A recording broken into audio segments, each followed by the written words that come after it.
The divorce papers hit the kitchen table like a thunderclap at 3 in the morning. Talia stood there in her silk pajamas, mascara streaked down her cheeks, pointing an accusatory finger at me like I'd just murdered her mother. "You're always with your assistant. I'll take everything for cheating." I stared at the legal documents, my coffee growing cold in my hands. Simon Fowler, senior risk assessor for Midwest Insurance Consortium, accused of adultery. The irony would have been funny if it wasn't destroying my life. "Talia, Don't lie to me." She slammed her palm on the granite countertop. "Maya this, Maya that. You spend more time with her than your own wife." Maya Crandall was my junior analyst, 26 years old, brilliant with numbers, and absolutely nothing more than a colleague. But Talia had convinced herself otherwise, and when my wife set her mind to something, facts became irrelevant. I looked at her standing there, trembling with manufactured rage, and felt something cold settle in my chest. Talia Fowler, Human Resources Director at TechFlow Manufacturing, the woman I'd married 8 years ago, had become a stranger.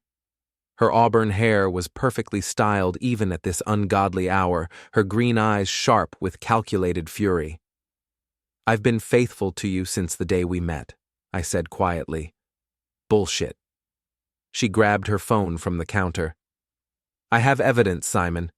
Photos of you two at lunch, timestamps showing you working late together. My lawyer says it's enough." I studied her face in the dim kitchen light. Something was wrong here, beyond the obvious. Talia was many things, ambitious, controlling, occasionally cruel, but she wasn't stupid. She knew I'd never cheated. So why was she so desperate to believe otherwise? "Where did you get these photos?" "That doesn't matter. What matters is that you've humiliated me, and now you'll pay for it." She stormed out, leaving me alone with the divorce papers and a growing suspicion that I was missing something crucial. I'd spent 15 years as a risk assessor, trained to spot inconsistencies and hidden dangers. Every instinct I had was screaming that this wasn't about Maya at all. I pulled out my laptop and started digging. By dawn, I'd found the first thread. Talia's credit card statements showed charges at the Riverside Motel, a sleazy place on the outskirts of town. 3 visits in the past month, always on Tuesday afternoons when she claimed to be in corporate training sessions. But it was the vendor approval logs that really caught my attention. As part of my insurance work, I had access to financial databases across multiple companies. TechFlow Manufacturing's procurement records showed a pattern of payments to Voss Consulting Services, a company I'd never heard of, but which had received over $200,000 in the past 6 months. The approval signatures belonged to Derek Voss, TechFlow's head of procurement, and Talia's best friend, Jenna Pike, had co-signed every payment as legal counsel. I sat back in my chair, pieces clicking into place. Talia wasn't just cheating, she was stealing, and she needed me gone before I discovered it. My phone buzzed with a text from Maya. "Boss, the Henderson audit files you requested are ready. Want me to bring them by your house?" "Perfect." I typed back, "Meet me at Carmine's gym instead. We need to talk." If Talia wanted to play games, I'd show her what a real risk assessment looked like.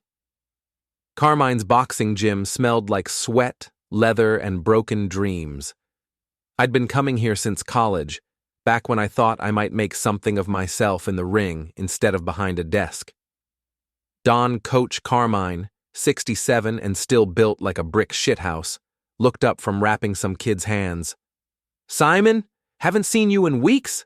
Talia finally let you out of the house?" Something like that. I grabbed my gear from the locker. "Coach, I need a favor." "Name it." "I need to use your office computer. Mine at home might be monitored." Coach's weathered face darkened. "Trouble with the missus?" "You could say that." Maya arrived 20 minutes later, carrying a briefcase full of audit documents. She was a small woman with sharp features and sharper instincts, the kind of analyst who could spot discrepancies that others missed. I'd hired her 2 years ago over Talia's objections.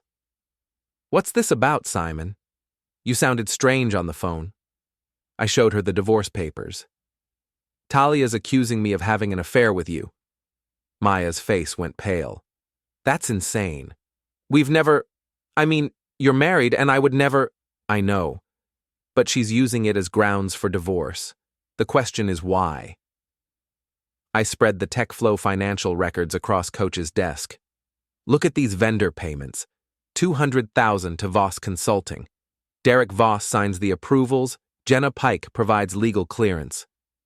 Maya studied the documents, her expression growing grim. These invoices are bogus. Look at the billing descriptions. Strategic consultation on operational efficiency. That's corporate speak for nothing. Exactly. They're stealing from their own company, and Talia's in on it. But why accuse you of cheating? Because I'm a risk assessor with access to financial databases. If I stumbled across this during routine work, I'd be legally obligated to report it. But if I'm branded as an unfaithful husband going through a messy divorce, my credibility gets destroyed. Coach had been listening from across the room. He walked over, his face serious. Son, you're talking about some dangerous people. Corporate fraud isn't a game. Neither is destroying my life. I gathered the papers.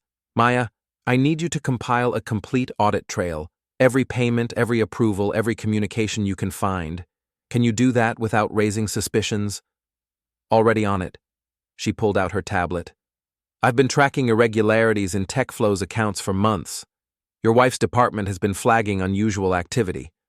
What kind of activity? Vendor payments that don't match purchase orders.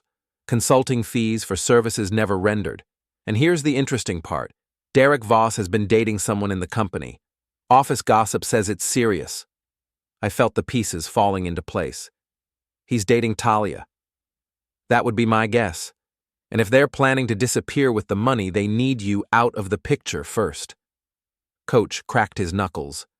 So what's the plan? I looked at both of them, these two people who actually gave a damn about me and made a decision that would change everything. We're going to give them exactly what they want, but not the way they expect it.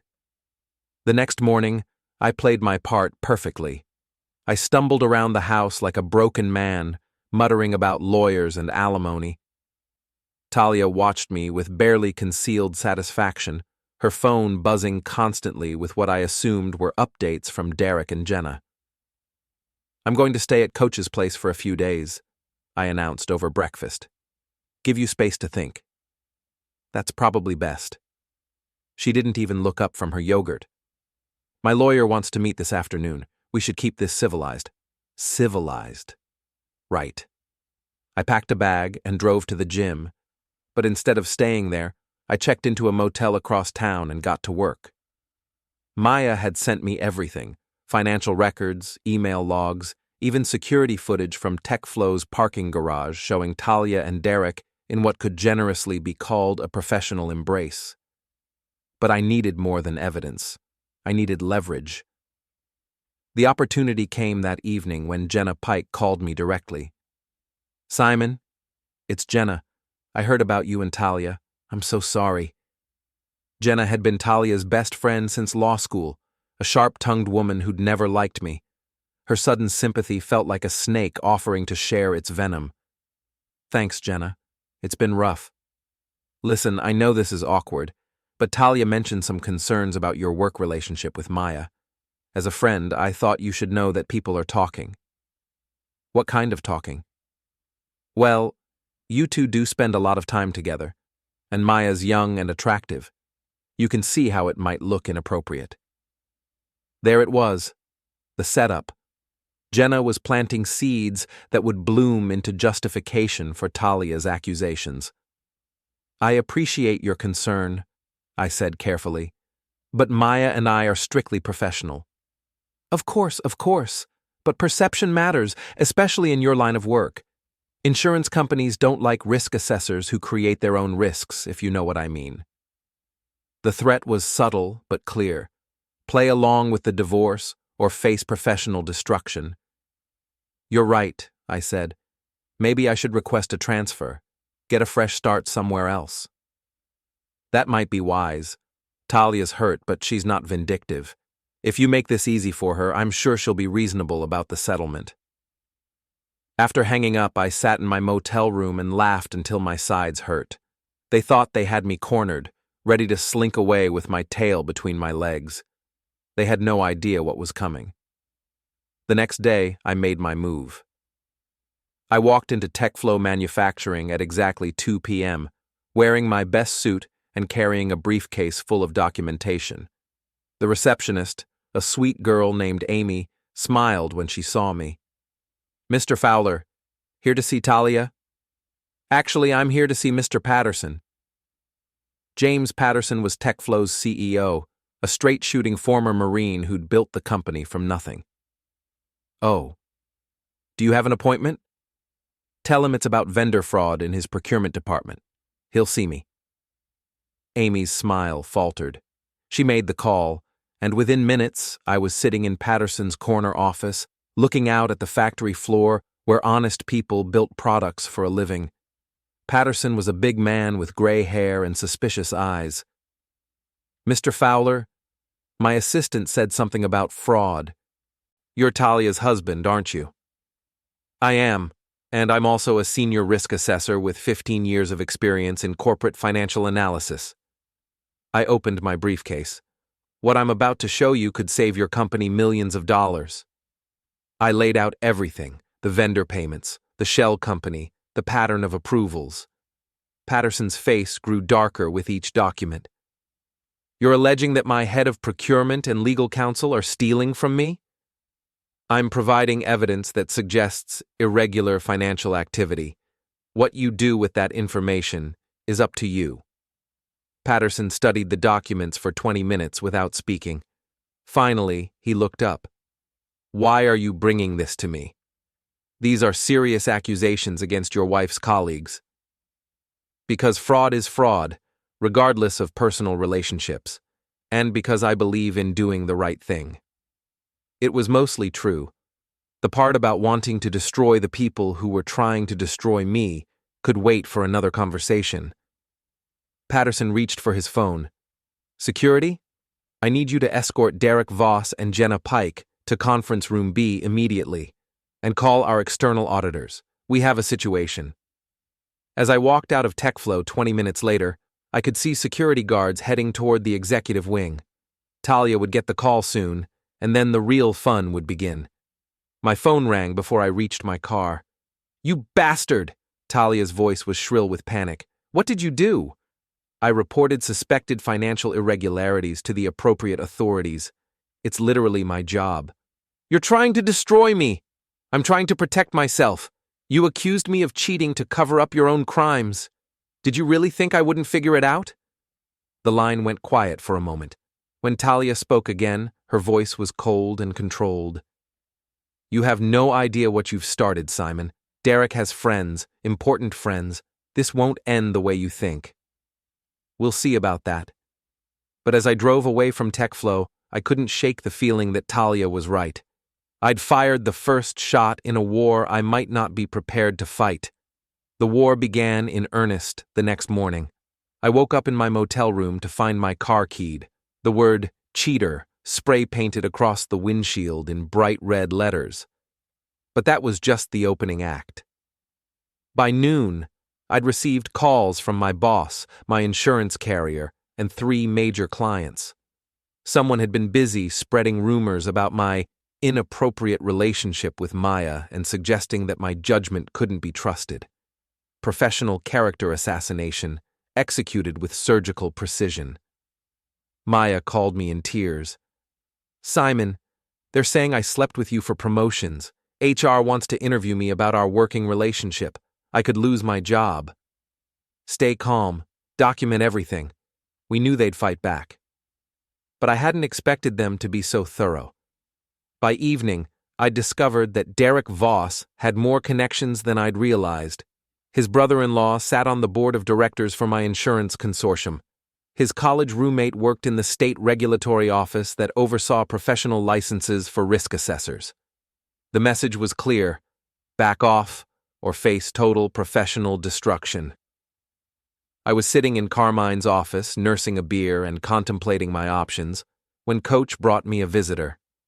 "Simon, this is Detective Ray Morrison. He wants to talk to you." Morrison was a thin man with tired eyes and a rumpled suit. He sat down across from me and pulled out a notebook. "Mr. Fowler, I understand you've made some serious allegations against Derek Voss and Jenna Pike. I reported suspected financial irregularities to their employer. That's not an allegation, it's a legal obligation." "Right. Well, Mr. Voss has filed a complaint against you. Says you've been harassing him and his girlfriend, making false accusations to damage their reputations." I felt something cold settle in my stomach. "His girlfriend?" "Talia Fowler, your wife. According to Mr. Voss, you've been stalking them, taking photographs, making threats. He's asking for a restraining order." The audacity was breathtaking. They were using my own evidence against me, spinning surveillance into stalking, investigation into harassment. "Detective, I'm a licensed risk assessor. Everything I did was within the scope of standard financial investigation. I have documentation. I'm sure you do. But Mr. Voss paints a different picture. Says you're a jealous husband who can't accept that his marriage is over." Morrison closed his notebook and stood up. "I'm not here to arrest you, Mr. Fowler, but I am here to give you some advice. Whatever game you're playing with these people, it's about to get very expensive for everyone involved." After he left, Coach poured himself a whiskey and shook his head. "Son, you're fighting out of your weight class. These people have money and connections. Maybe it's time to cut your losses and let them win?" Sometimes walking away is winning. I understood his point, but he didn't know what I'd discovered that afternoon. While Derek and Jenna were busy trying to destroy my reputation, I'd been digging deeper into their financial records. And what I'd found changed everything. The shell company wasn't just stealing from TechFlow. It was part of a larger network, connected to 3 other businesses in the region. Derek and Jenna had been running this scam for over 2 years, stealing from multiple companies while using their corporate positions as cover. But the most interesting discovery was a bank account in the Cayman Islands, registered under Jenna's maiden name, containing over $800,000. They weren't just thieves. They were thieves planning to disappear. I called Maya from a secure phone. "How quickly can you put together a complete financial analysis of Voss Consulting's activities?"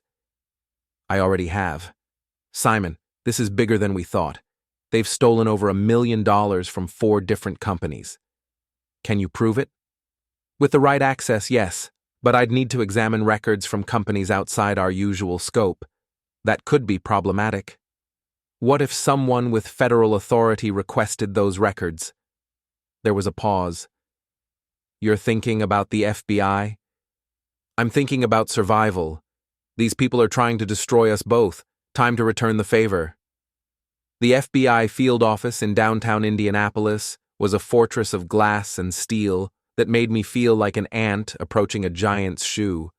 Special Agent Sarah Chen was a compact woman with intelligent eyes and the kind of stillness that suggested coiled violence. "Mr. Fowler, you've made some serious allegations. Interstate fraud, money laundering, conspiracy. These aren't charges we pursue lightly." I'd spent 3 days preparing for this meeting, organizing evidence into a presentation that would make sense to federal investigators. Maya had helped, working through the nights to build an airtight case. "Agent Chen, I'm not asking you to take my word for anything. The financial records speak for themselves." I walked her through the network of shell companies, the pattern of fraudulent invoices, the movement of money across state lines. Chen's expression never changed, but she took detailed notes.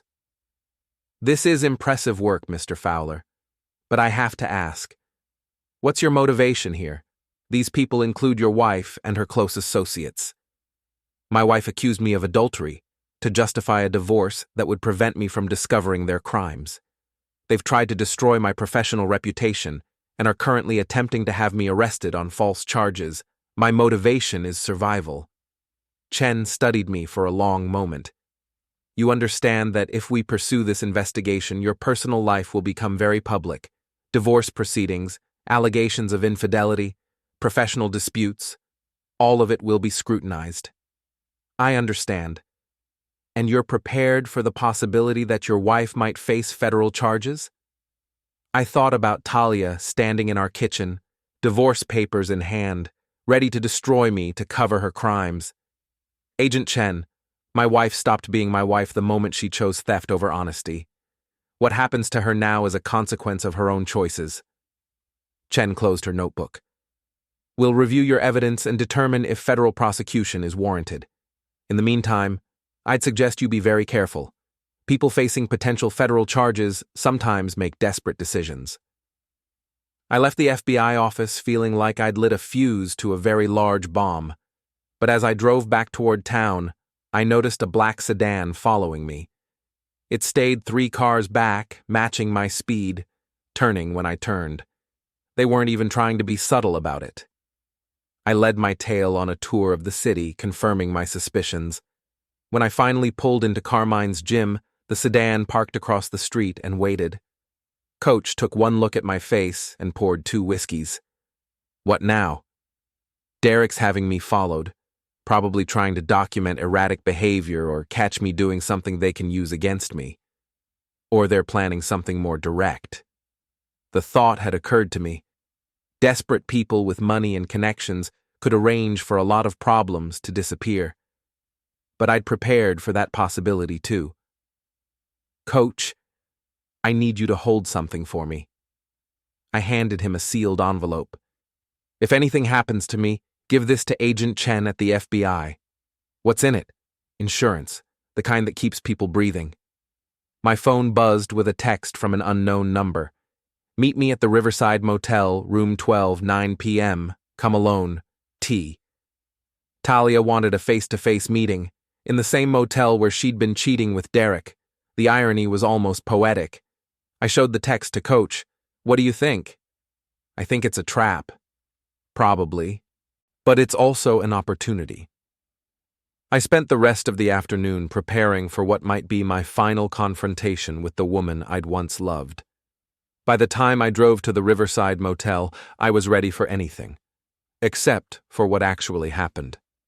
The Riverside Motel was exactly as sleazy as I'd expected.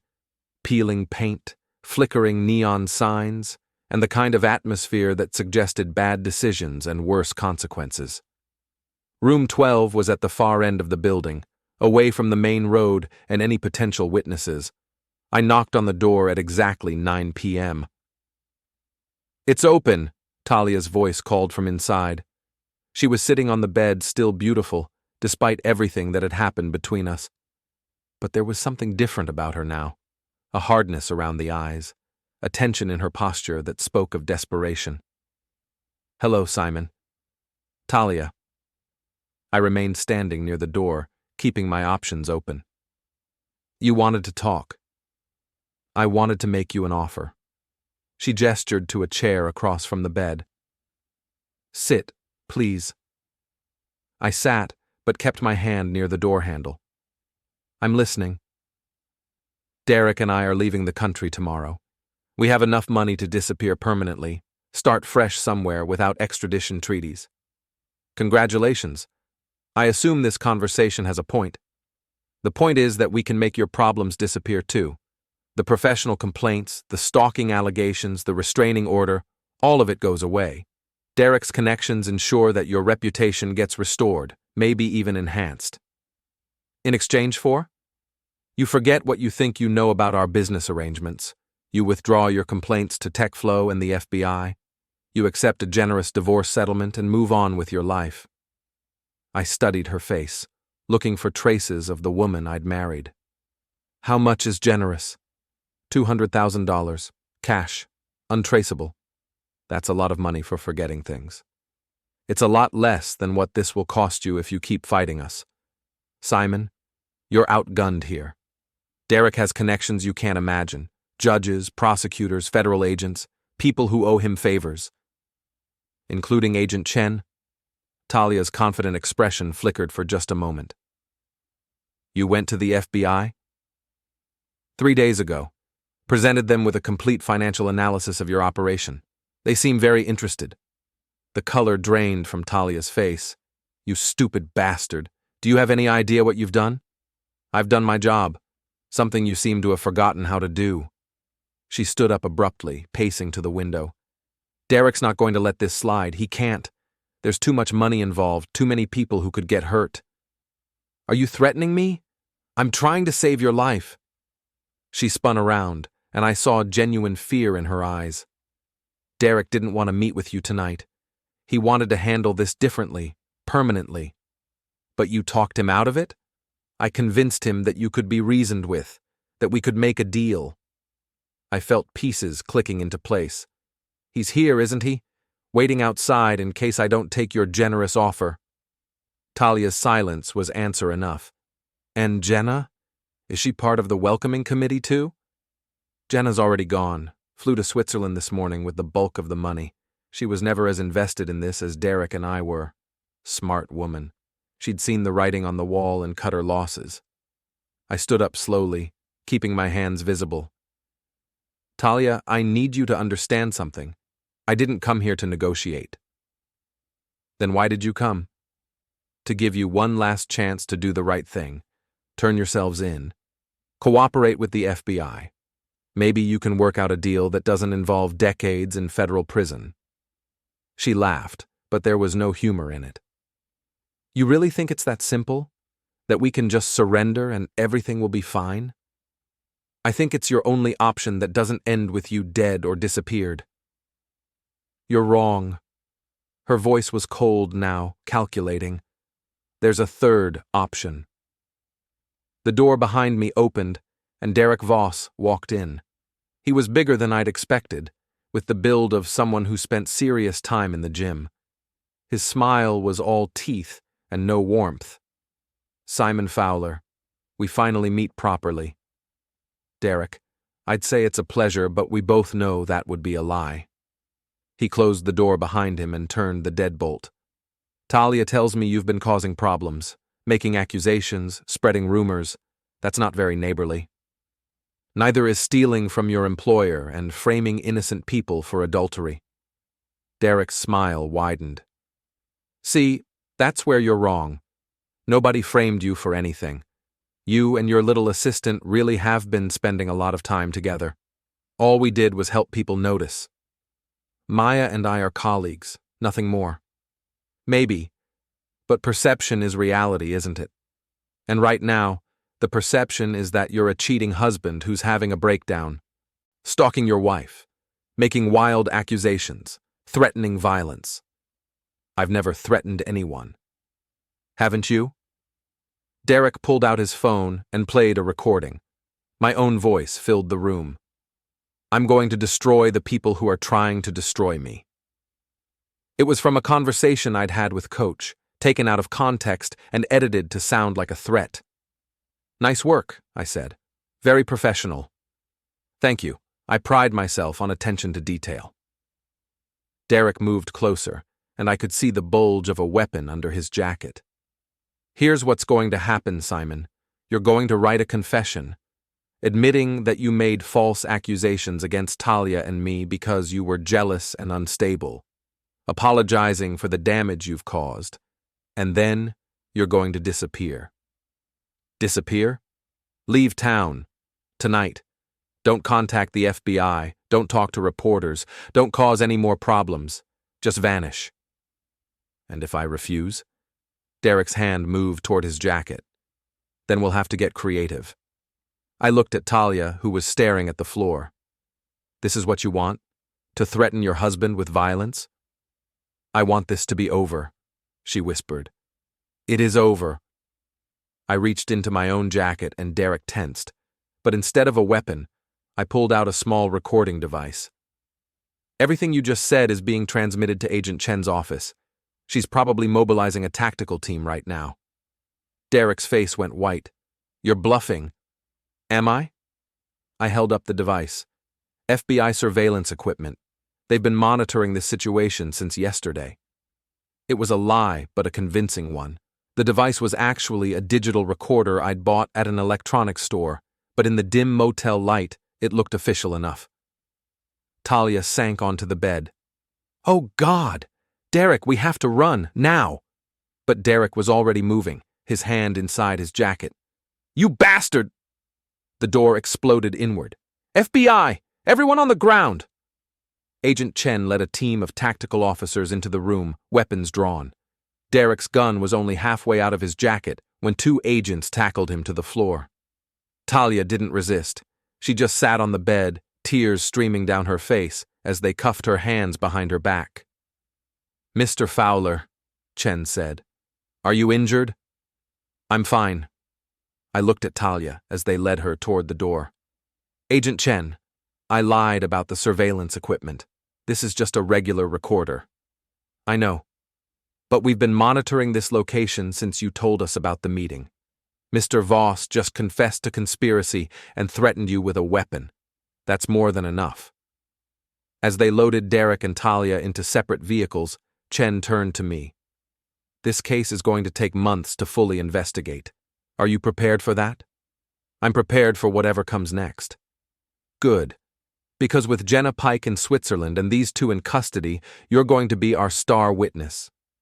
I watched the police cars disappear into the night, carrying away the ruins of my old life.